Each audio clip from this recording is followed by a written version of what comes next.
Hey everyone, I just wanted to hop on here and give you a little bit of an idea of what to expect at my meditative sound journeys. So, if you've never been to this type of thing at all before, um, you're probably like, what the heck is that? So, essentially, you are going to come in and lay or sit on a yoga mat or a cushion. I typically tell beginners that they're going to want to lay down because if you're not used to sitting in a meditative posture, it can start to bother your back during the journey. I also tell people that they can lay or sit down, and you can switch it halfway through the meditation if you're not feeling it. I don't want you to be uncomfortable. That's the biggest thing. I just want you to be mindful of how you move and how it feels in your body as you do so. And this is a group setting, so we always want to be respectful of other people's experiences. So, some things to expect is you're going to be guided through it. I'm going to give you cues on breath. I'm going to give you cues on things to think about or not think about. I will play instruments as I'm doing this as well. I play instruments at the front of the room, but I also play instruments over you. Sound is very it can move a lot in our bodies. I've heard people say that it's kind of compared to a deep tissue massage. So you want to make sure you drink lots of water after it. You can think of us as, we're made up of like 70% water. And if you think about dropping a pebble into a body of water, it ripples out.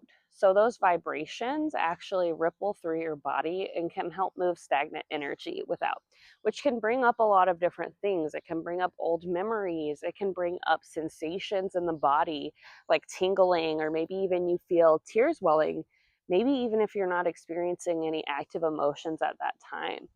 And so the sound just kind of helps move you through these different aspects of your life. And some people don't experience that at all.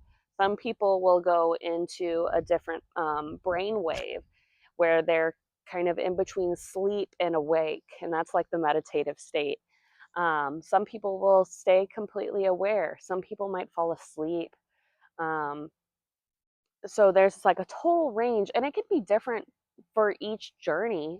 Some you might not experience anything, and some you might experience vivid images. Each person's experience is really unique, so I never want to be like, you're going to definitely experience this, because chances are it's going to be a little bit different each time. I know for me, anytime I go to a sound bath, sometimes I am like completely in it, checked out, and then other times I am absolutely still in my head and can't get out of it. So never feel like you're doing it wrong, because each experience is going to be different and it's going to bring you a different kind of sensation each time. My meditations are usually about an hour. So you'll get settled in. A lot of people will tell me that they feel as if it was, 5-10 minutes, or some people will experience as if it's an hour. Uh, but the whole goal is to just create a space where you can be completely comfortable and allow yourself to just be and step away from the busyness of life. Because I think in our day and age, there's just so much going on, whether it's the news or simply scrolling too much, or, I have to work a full time job and, raise a family, all of these things. Like, so much goes into life. I don't need to tell you, you already know. Um, but I created these spaces essentially to just help people create space in their day to slow down and really appreciate themselves, but also give your brain some time to rest.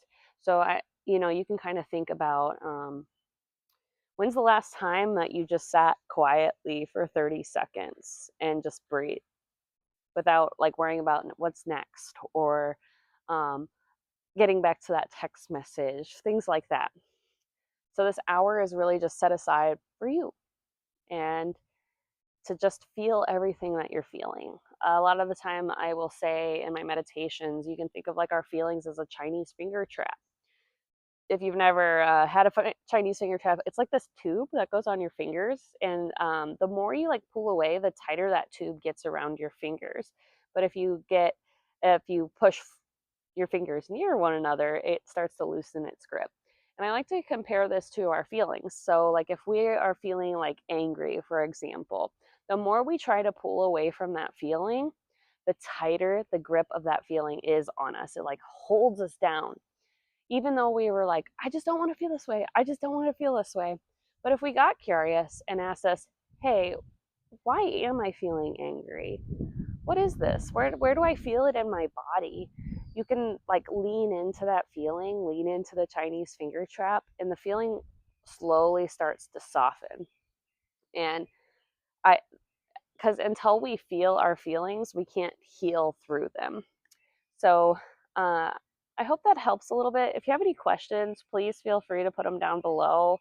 I want to help people understand exactly what it is that I'm trying to convey.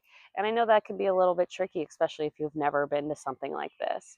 So thank you so much for watching. And if you have any questions, please let me know. And I hope to catch you at a meditative sound journey very, very soon.